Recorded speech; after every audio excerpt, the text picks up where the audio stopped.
The Amateur. 1981 marks the debut novel of renowned espionage thriller writer Robert Littell, best known for his later work, The Company, 2002. Set in the early 1970s, the story follows a CIA cryptographer who, after the agency refuses to pursue the terrorists responsible for his fiancée's death, decides to take matters into his own hands. Driven by a thirst for revenge, he relies on the skills hastily acquired during a CIA training program and his expertise in patterns and codes, turning his amateur status into an advantage.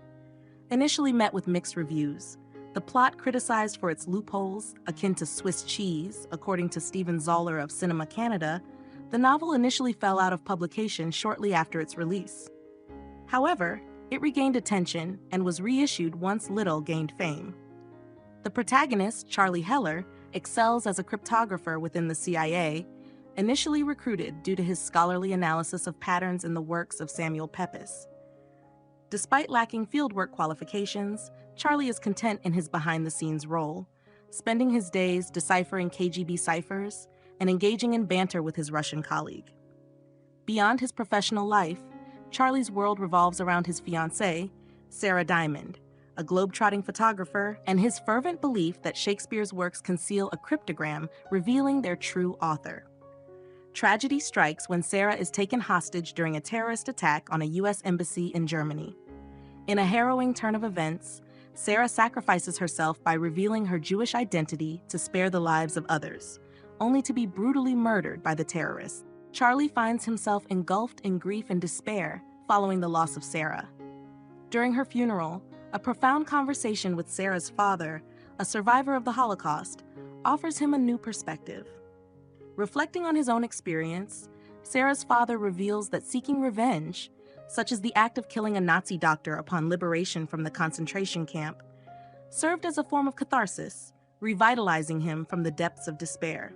Encouragement from the CIA therapist further reinforces the notion that vengeance can hold therapeutic value. Driven by a fervent desire for justice, Charlie implores the CIA to launch an operation to apprehend the 3 terrorists responsible for Sarah's death.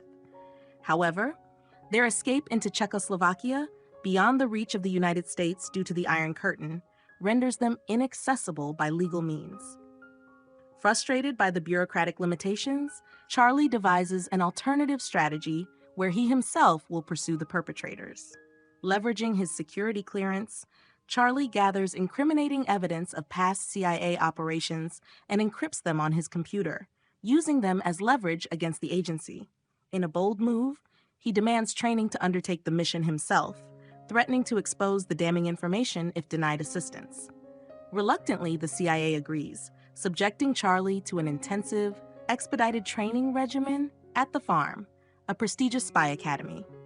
Despite initial skepticism from his instructors, Charlie demonstrates remarkable determination and wit, honing his skills for the impending task.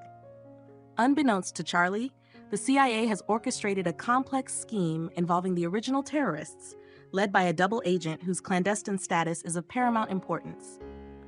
As Charlie embarks on his mission, unaware of the sinister machinations surrounding him, the agency considers eliminating him to safeguard their covert operations from exposure. As Charlie navigates through Czechoslovakia, he finds himself relentlessly pursued by a skilled assassin dispatched by the agency to eliminate him.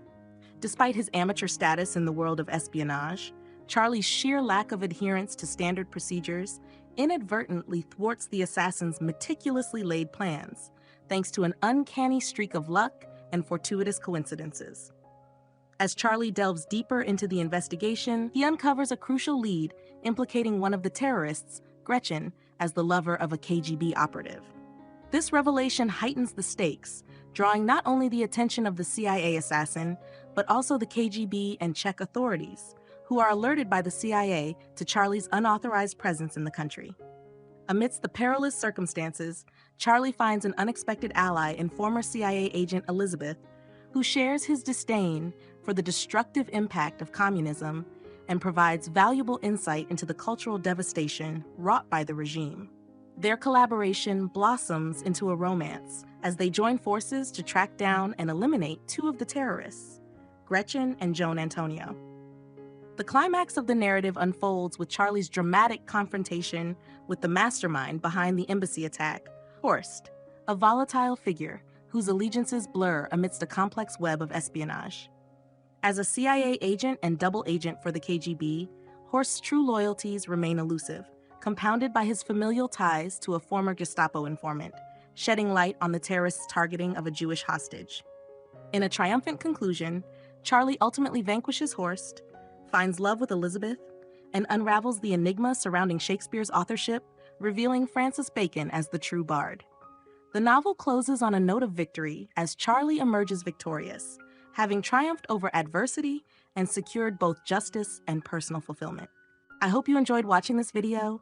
If you did, please consider giving it a thumbs up and don't forget to subscribe. Thank you.